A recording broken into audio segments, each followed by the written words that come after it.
এই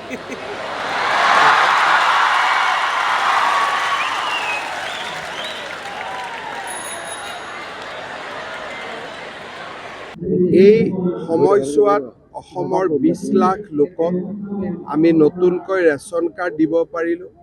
বানপানীত ক্ষতিগ্ৰস্ত 6 লাখ লোকক আমি সাহায্য আগবঢ়াব পাৰিলোঁ। অসমৰ মেধাৱী ছাত্ৰ ছাত্ৰীসকলক স্কুটি, চাইকেল, আনন্দৰাম বৰুৱা বঁটা প্ৰদান কৰিব পাৰিলোঁ আৰু প্ৰায় 30-32 লাখ লোকক চৰকাৰী আঁচনিৰ সুফলসমূহ আমি বিতৰণ কৰিব পাৰিলোঁ।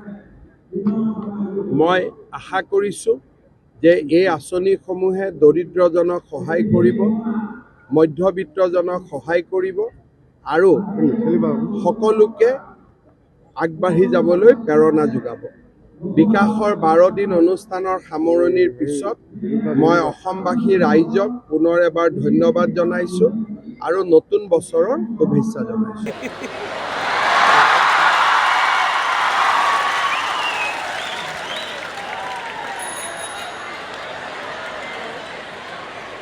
এই সময়ছোৱাত অসমৰ 20 লাখ লোকক আমি নতুনকৈ ৰেচন কাৰ্ড দিব পাৰিলোঁ।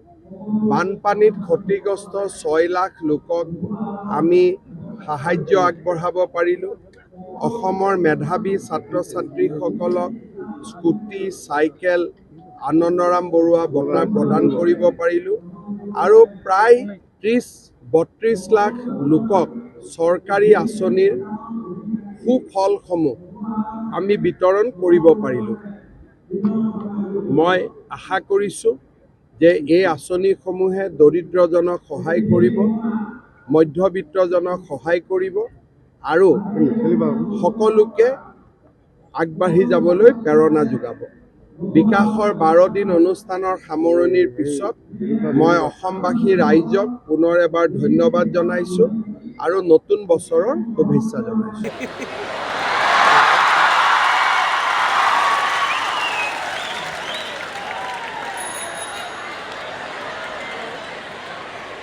এই সময়ছোৱাত অসমৰ 20 লাখ লোকক আমি নতুনকৈ ৰেচন কাৰ্ড দিব পাৰিলোঁ।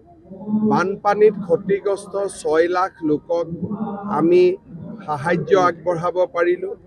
অসমৰ মেধাৱী ছাত্ৰ ছাত্ৰীসকলক স্কুটি, চাইকেল, আনন্দৰাম বৰুৱা বঁটা প্ৰদান কৰিব পাৰিলোঁ আৰু প্ৰায় 30-32 লাখ লোকক চৰকাৰী আঁচনিৰ সুফলসমূহ আমি বিতৰণ কৰিব পাৰিলোঁ।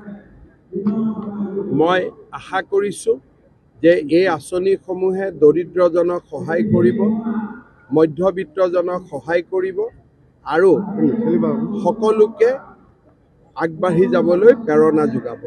বিকাশৰ 12 দিন অনুষ্ঠানৰ সামৰণিৰ পিছত মই অসমবাসী ৰাইজক পুনৰ এবাৰ ধন্যবাদ জনাইছোঁ আৰু নতুন বছৰৰ শুভেচ্ছা জনাইছোঁ। যিকোনো খবৰৰ বাবে যোগাযোগ কৰক 7099017330 লগতে 7099017110 নম্বৰত।